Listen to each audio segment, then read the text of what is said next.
Wir haben Ihnen heute jetzt ja schon viel dazu erzählt, was wir im Projekt Leicht Online schon so gemacht haben, wie wir arbeiten, was dabei herausgekommen ist. Wir möchten Ihnen aber zum Abschluss natürlich auch einen Blick in die Zukunft mitgeben, also was wir da planen und was die nächsten Schritte sind.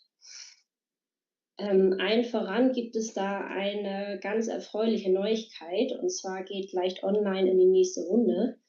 Ursprünglich war das Projekt bis Ende Juni 25 geplant und wäre damit vor gut einer Woche zu Ende gegangen.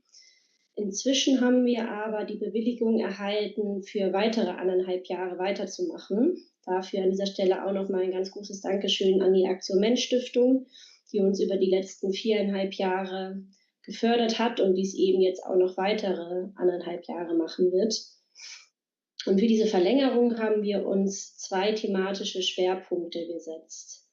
Zum einen wollen wir uns noch einmal intensiver mit dem Thema Formulare und Dateneingabe beschäftigen. Da haben Sie heute schon einen kleinen Einblick bekommen, dass wir da schon viel gemacht haben, viel getestet haben.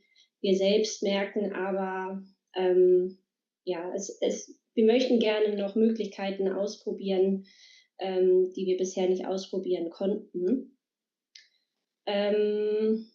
Genau. Und das zweite Beispiel ist die Frage der Suchfunktion. Das ist ähnlich wie beim Formularprozess oder bei der Dateneingabe ein sehr komplexer Bereich, wo eben auch sehr viele Barrieren zusammenkommen und wo es gar nicht so einfache Lösungsmöglichkeiten gibt. Auch hier möchten wir gerne noch mal weiter forschen. Was noch mal neu sein wird, was so im ursprünglichen Projektantrag von Leicht Online so noch nicht mitgedacht wurde, weil zu dem Zeitpunkt einfach noch nicht aktuell war, dass wir bei beiden Themen auch schauen, wie können wir denn KI in diesen Bereichen nutzen und wie kann man es hilfreich einsetzen. Und da sind wir ganz gespannt auf die weiteren Tests, die anstehen und natürlich vor allen Dingen ganz gespannt auf das, was dabei herauskommen wird. Über die nächsten 1,5 Jahre werden wir auch unsere Veranstaltungsreihe der Leicht Online Werkstattgespräche fortführen. Das ist eine Veranstaltungsreihe, die machen wir seit gut einem Jahr. Ich meine, dass wir im Juni vergangenen Jahres damit angefangen haben. Das ist so unser Medium, immer mal wieder Teilaspekte aus dem Projekt herauszunehmen und dafür alle Interessierten die Ergebnisse vorzustellen, aber vor allen Dingen auch, um da mal in den Austausch zu kommen und zu hören, ja, welche Erfahrungswerte gibt es da vielleicht auch von anderen Personen, von anderen Organisationen? Das ist auch für uns immer ganz spannend. Sie sehen hier schon mal einen kleinen Überblick über die Veranstaltungen, die bis Ende des Jahres stattfinden werden. Einige Termine wurden heute im Laufe des Vormittags schon benannt. Andere sollten noch neu für Sie sein. Die nächste Schulung findet statt oder das nächste Werkstattgespräch findet statt am 27.08. Das wird unsere Kollegin Jasmin Aust machen. Es wird ein Termin sein, in dem es um unser Peer-Projekt für digitale Medien geht. Das wurde ganz am Anfang einmal benannt, wenn Sie sich erinnern, da saß Frau in der Mitte und drumherum und dieser große Kreis mit den verschiedenen Angeboten, die wir bei der Lebenshilfe haben. Eins dieser Angebote ist eben Peer-Beratung. Da geht es darum, alle Menschen mit einer Lernbehinderung selbst zu schulen, so im Umgang mit Internet und mit digitalen Angeboten, so dass sie dann im zweiten Schritt selbst ihr Wissen multiplizieren können und andere Personen mit Behinderung beraten können. Ein ganz spannendes Projekt, das eben Ende August vorgestellt werden wird. Dann den Prototyp, den hatten wir schon benannt. KI ist nochmal Thema. Der große Tag, der 2. Oktober, bei dem wir unsere Best-Practice-Seite und den Leitfaden vorstellen wollen. Und dann haben wir Ende des Jahres nochmal 2 Termine bei denen wir weiter in das Thema der Nutzertests einsteigen werden. Und im Dezember werden wir unsere Personas, die wir erstellt haben, vorstellen. Alle Termine finden Sie aber auch im Padlet und auf unserer Homepage. Und dann gibt es gleich noch eine weitere gute Nachricht. Im Oktober starten wir ein neues Projekt zum Thema digitale Teilhabe. Der Name verrät wahrscheinlich schon, dass es da eine enge Verbindung zum Projekt Leicht Online gibt. Das Projekt heißt nämlich Leicht verständlich. Und bei Leicht Online hatten wir den Schwerpunkt der Navigation, der Struktur, um da zu gucken, wie kann eine leicht bedienbare Internetseite aussehen. Im Vergleich dazu beschäftigen wir uns beim Projekt Leicht verständlich mit der Frage, wie digitale Inhalte eigentlich barrierefrei aufbereitet werden können.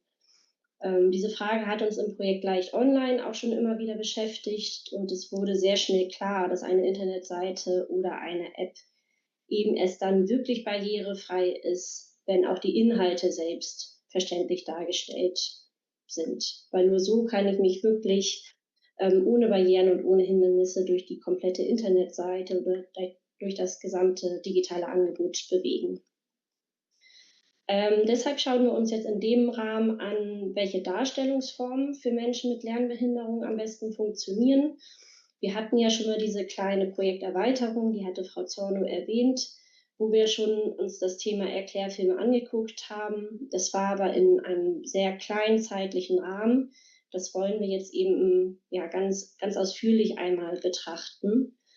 Bei leicht verständlich wird also leichte Sprache natürlich, wenn es um Inhalte und Informationen geht, sein. Es wird aber auch um die verschiedenen Formen von Erklärfilm gehen. Also auch da gibt es ja unterschiedliche Formen. Ich kann einen Realfilm machen, ich kann animierte Filme machen. Da wollen wir schauen, was funktioniert eigentlich am besten. Und gucken auch da, wie künstliche Intelligenz helfen kann. Also gerade beispielsweise bei der Erstellung der Filme. Und das Ganze machen wir im Lebensbereich Arbeit. Wir beschäftigen uns also mit Themen wie dem Zugang zum Arbeitsmarkt, wie kann Wissensvermittlung am Arbeitsplatz gestaltet werden, so dass sie möglichst niedrigschwellig ist, oder der Frage, wie komme ich überhaupt zu meinem Arbeitsplatz? Da ist Mobilität das Stichwort. Und das Projekt Leichtverständlich wird über einen Zeitraum von 4 Jahren durchgeführt und aus Mitteln des Ausgleichsfonds gefördert. Und dann gibt es sogar noch ein drittes Vorhaben, was wir aktuell starten. Und zwar entwickeln wir eine Anwendung, die Menschen mit Lernbehinderung und Sprech- oder Sprachbehinderung bei der Kommunikation unterstützen soll. Die Idee dahinter ist eigentlich ganz einfach. Man spricht etwas in die App rein. Zum Beispiel kann das eine Gesprächssituation beim Arzt oder bei der Behörde sein, kann aber auch eine ganz alltägliche Situation sein. Und das Programm übersetzt das Eingesprochene dann in leichte Sprache und gibt es entweder als Text oder über eine Sprachausgabe verständlich aus. Das ist dann zum einen für den Nutzer oder die Nutzerin selbst sehr hilfreich, aber auch für die Gesprächspartner soll das eine Unterstützung darstellen, weil auch sie ja die App nutzen können, wenn sie zum Beispiel schwierige Sachverhalte, gerade beim Arzt oder beim Amt, gar nicht so ungewöhnlich, einfach erklären möchten. Wir bringen da als Lebenshilfe in diesem Projekt unsere Erfahrungen aus der Praxis ein, natürlich auch ganz viele Erfahrungen aus dem Projekt Leicht Online. Aber die technische Entwicklung übernehmen wir nicht selbst. Da haben wir einfach das Know-how nicht für. Und deshalb freuen wir uns sehr, dass wir dieses Projekt in den nächsten 1,5 Jahren gemeinsam mit der Helmut-Schmidt-Universität umsetzen wollen. Genau. Das zu den Projekten. Wir machen aber eben nicht nur Projekte, sondern wir arbeiten auch daran, dass unsere Ergebnisse in der Praxis ankommen. Und dafür veröffentlichen wir Anfang Oktober natürlich alle unsere Projektergebnisse und das vor allen Dingen für alle zugänglich und kostenfrei. Außerdem beraten wir aber auch Unternehmen, die ihre Internetseiten barrierefrei gestalten wollen. Und wir bringen unsere Erfahrung auch über die Gremienarbeit in die Weiterentwicklung von gesetzlichen Standards ein. Ein wichtiger Punkt ist hier eben die Mitarbeit im Ausschuss der BFIT-Bund. Das hatte Frau Zornow gerade schon gesagt, dass wir dort die Arbeitsgruppe für Menschen mit Lernbehinderung leiten und dort mitarbeiten. Aktuell ist das beispielsweise eine Handreichung, wie die gesetzlichen Anforderungen zu leichter Sprache aus dem Paragraph 4 der BETV konkret umgesetzt werden können. Der ist relativ schwammig formuliert. Das fällt vielen öffentlichen Stellen sehr schwer. Was muss ich jetzt übersetzen? Wie muss ich es übersetzen? An welcher Stelle müssen diese Übersetzungen sein? Und da werden wir eben eine konkrete ja, Hilfestellung erarbeiten. Und außerdem bringen wir eben auch unsere Perspektive als Sachverständige bei der Bundesinitiative Barrierefreiheit ein. Und zum Schluss, ich habe Ihnen gerade schon die nächsten Termine gezeigt, setzen wir auch unsere Leicht-Online-Werkstattgespräche fort, um immer mal wieder Teilergebnisse aus dem Projekt vorstellen zu können und uns mit anderen Akteuren dann mal auszutauschen zu den Themen. Aber auch bei externen Veranstaltungen oder in Workshops stellen wir unsere Arbeit und die Ergebnisse aus dem Projekt gerne vor. Und damit bin zumindest ich jetzt gerade schon am Ende angekommen. Bevor ich das Wort gleich an Herrn Vogeler wieder zurückgebe, möchte ich mich aber schon mal auch im Namen von Frau Zorno ganz herzlich bei Ihnen bedanken. Uns hat es wirklich sehr gefreut, dass heute so viele Leute dabei waren, dass sie Fragen gestellt haben, dass sie eingebracht haben. Und wir hoffen vor allen Dingen natürlich, dass Sie ganz viele Anregungen für Ihre eigene Arbeit mitnehmen können. Melden Sie sich gerne jederzeit, wenn doch noch Fragen auftauchen. Manchmal ist das ja so, dass das erst im Nachhinein geschieht. Die beantworten wir gerne und wir freuen uns natürlich auch, wenn wir möglichst viele von Ihnen bei unseren nächsten Werkstattgesprächen wiedersehen. Ja, liebe Brit, vielen Dank. Dann nähern wir uns ein wenig dem Ende der Veranstaltung. Ich möchte aber noch zwei, drei Sachen erwähnen. Also, wir sind so ein bisschen, Frau Zorn und ich, parallel am Spielen, dass wir nämlich die Zusammenfassung des heutigen Tages parallel mal in ChatGPT reinhauen und gucken, was da so an leichten Ergebnissen bei rauskommt. Also, ich möchte vielleicht einmal anfangen. Wir haben heute Morgen gestartet mit der Ausgangsbedingung. Was heißt eigentlich digitale Barrierefreiheit für uns alle? Und bei den Stichworten Barrierefreiheitsstärkungsgesetz, die unterwegs sind, wo kommen wir da eigentlich raus? Und ist es vielleicht so, dass unsere Zielgruppe, Menschen mit Lernbehinderung, irgendwie in dem Gesamtprozess häufig vergessen werden?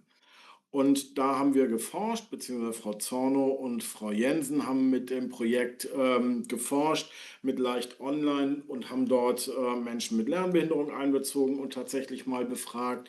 Sie haben Fachleute aus dem Internetbereich, aus dem Grafikbereich, also welche mit einbezogen und tatsächlich mal geschaut, was braucht es, was bedarf es, um dort wirklich ein verstehbares, leichtes Internet auch zu schaffen. Ähm, und wir haben versucht herauszufinden und da wurde uns beschrieben nochmal, was sind eigentlich die Barrieren, wo liegen die Barrieren und was sind dann auch nach den echten Nutzertests Websites und Navigationen, die gut funktionieren und welche nicht. Dafür haben wir über verschiedene Nutzertests ganz tiefgründig herausfinden können, was funktioniert und was nicht funktioniert. Und daraus entstanden sind, und da konnten wir schon eine erste Preview dann auch genießen, Leitfäden oder ein großer Leitfaden für die Nutzung vom Internet beziehungsweise für diejenigen, die Websites und Navigation erstellen. Runtergebrochen gibt es dann immer für kleine Themenbereiche die Factsheets, wo wir schon reingucken konnten. Und wir konnten einen Prototyp auch uns schon mal angucken, was da funktioniert und was da nicht funktioniert. Und zum Schluss noch so ein kleiner Appetizer, dass wir von Frau Zorno noch mal das Allerweltsthema KI bekommen haben mit, was funktioniert eigentlich da schon, wo muss man darauf aber auch achten, dass es vielleicht doch noch nicht so ganz so perfekt funktioniert in der Eins-zu-eins Übersetzung. Und ganz neu, wo wir auch täglich neu dran spielen, das Thema leichte Bilder zu kreieren. Da haben wir schon viele Bilder im Laufe des Vormittags sehen können, immer wieder so kleine Ausschnitte. Ich glaube, da sind wir auch an einer ganz interessanten Schwelle gerade, wo wir damit hinkommen. Also, im Gesamten kann man, glaube ich, zusammenfassen, wir haben noch einen großen, großen Teil an Arbeit vor uns, damit wir irgendwie das Netz auch so hinbekommen, dass alle dabei sind. Aber ich glaube auch, dass umso leichter wir es hinbekommen, umso besser nutzbar ist es am Ende für alle, auch die, die damit sogar Geld verdienen. So, so viel zur Zusammenfassung. Jetzt gucke ich mal Richtung Frau Zorno. Ja, Und anwesend. was dann die KI aus meinen paar Sätzen jetzt gleich rausspuckt. Derweil, bis wir das gezeigt bekommen, möchte ich noch mal einmal einen Dank aussprechen, auch an Frau Jensen und Frau Zorno für die großartige Vorarbeit, für den tollen Vormittag, der, glaube ich, viel Wissensbereicherung Bereicherung, uns allen gebracht hat und ein großer, wichtiger Schritt ist, der hier getätigt wurde. Dann einen Dank nochmal. Ich habe es eingangs schon mal, will aber nicht müde werden, das zu wiederholen. Aber nochmal ein großer Dank an die Stiftung, an die Aktion Mensch Stiftung, so rum ist es korrekt, die das Ganze natürlich mitfinanziert und, wie Sie es auch gehört haben, erfreulicherweise auch noch weiter finanzieren möchte. Sie wissen das alle, ohne schnödes Geld kommen wir leider irgendwie auch nicht voran. Also großartig, vielen Dank. Wenn Sie sich weiter damit beschäftigen wollen, wir sind immer ansprechbar. Ansonsten haben wir Werkstattgespräche zu den Unterpunkten. Da besteht dann auch immer noch mal mehr Zeit zum Austausch, zur Diskussion, für Fragen.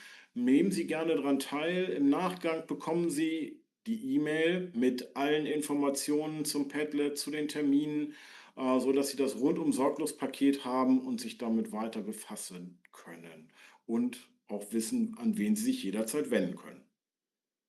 Ansonsten, Frau Zornow, Ja, ich kann jetzt zeigen, was die künstliche Intelligenz aus deinen Worten gemacht hat. Das wir ist ein hoffen bisschen Gutes.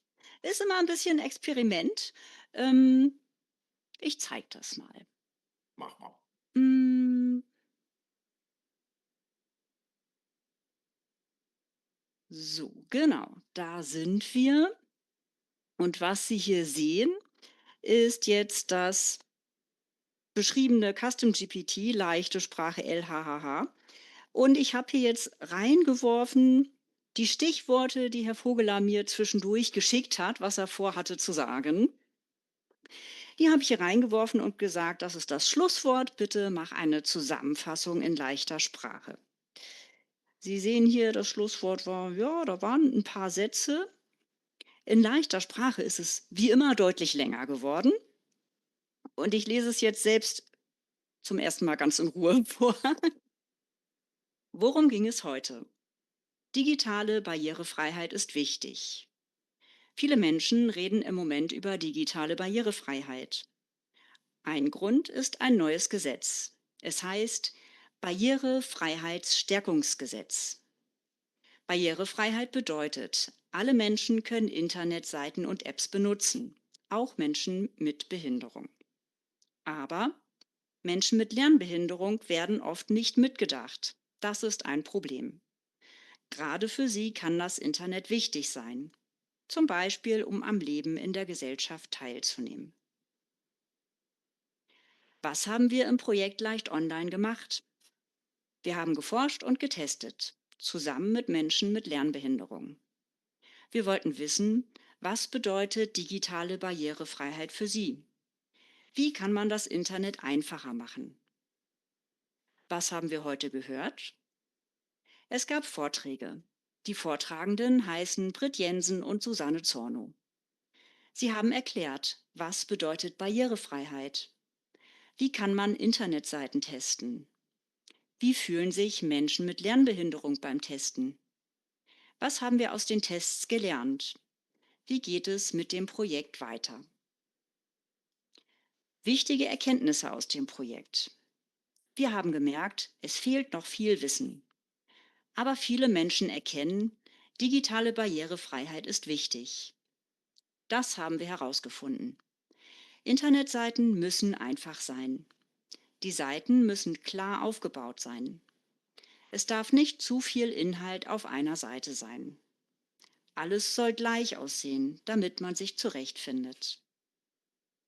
Was sind Nutzertests? Nutzertests sind kleine Prüfungen. Menschen mit Lernbehinderung testen eine Internetseite. Sie sagen, das ist gut, das ist schlecht. Das Ziel ist, Internetseiten sollen besser werden und leichter für alle. So, jetzt kommen die letzten beiden Abschnitte. Was wurde noch vorgestellt? Ein Leitfaden für Menschen für Barrierefreiheit im Internet. Der Leitfaden erscheint im Oktober. Kurze Infoblätter, diese heißen Factsheets. Ein besonderer Computerhelfer, er heißt Custom GPT, damit kann man Texte leichter machen. Leichte Bilder für Internetseiten. Kurz gesagt, Digitale Barrierefreiheit ist wichtig, vor allem für Menschen mit Lernbehinderung. Wir haben erste Lösungen gefunden, aber es gibt noch viel zu tun. Zusammen schaffen wir das. Und passend zum Zusammen meldet sich Herr Blumenreich. Hallo in die Runde. Der Aktion Mensch Stiftung ist so oft gedankt worden. Deswegen möchte ich die Gelegenheit nutzen, einerseits den Dank auch nochmal auszusprechen an die anderen Förderer dieses Projektes, die ja auch beitragen. Auf der anderen Seite aber eben vor allem an die Lebenshilfe Hamburg, die das Projekt machen. Denn das ist ganz wertvolle Arbeit, die sie da leisten. Und die Ergebnisse, das will ich auch nochmal hervorheben, dienen nicht nur Menschen mit Lernbehinderung oder Lerneinschränkungen, sondern das, was sie leisten und was sie erkennen und was sie empfehlen, dient allen Menschen im Online-Kontext und in der digitalen Welt. Und das finde ich einen ganz großen Beitrag. Also von daher mein Dank nochmal an Sie. Ja, ganz herzlichen Dank, Herr Blumenreich. Ja, das war's schon. Da Das beste Schlusswort natürlich von Ihnen. Ansonsten wünsche ich Ihnen einen schönen Tag. Viele Grüße von der Lebenshilfe Hamburg. Bis bald. Vielen Tschüss. Dank. Tschüss. Tschüss. Tschüss.